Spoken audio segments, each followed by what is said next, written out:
রহমানুর রহিম। আমি শহীদুদ্দিন চৌধুরী আনি লক্ষ্মীপুরের নির্বাচনী কাজে ব্যস্ত রয়েছে।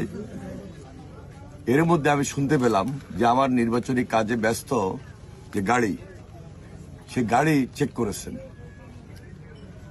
প্রকৃতপক্ষে যে নিউজ সেটি হলো যে আমার নির্বাচনী এজেন্ট সেই গাড়ি নিয়ে বিভিন্ন কেন্দ্রে যাচ্ছেন।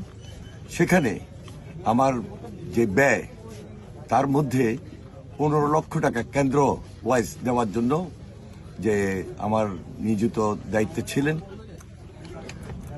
কর্তৃপক্ষ সেটা চেক করেছেন এবং কোর্ট থেকে ইতিমধ্যে সেটা রিলিজও করেছেন যে না, হ্যাঁ, এটা সত্যিই যে এটা কেন্দ্র ফি বাবদ ব্যবহার হচ্ছে।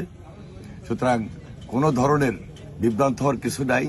যারা এটা নিয়ে নিউজ করছেন, আমি মনে করি সম্পূর্ণভাবে উদ্দেশ্যমূলক এবং বিভ্রান্তমূলক আমার ইমেজকে ক্ষুণ্ণ করার জন্য এই ধরনের নিউজ ছাপাচ্ছেন বা নিউজ করছেন। আমি এর তীব্র প্রতিবাদ জানাই।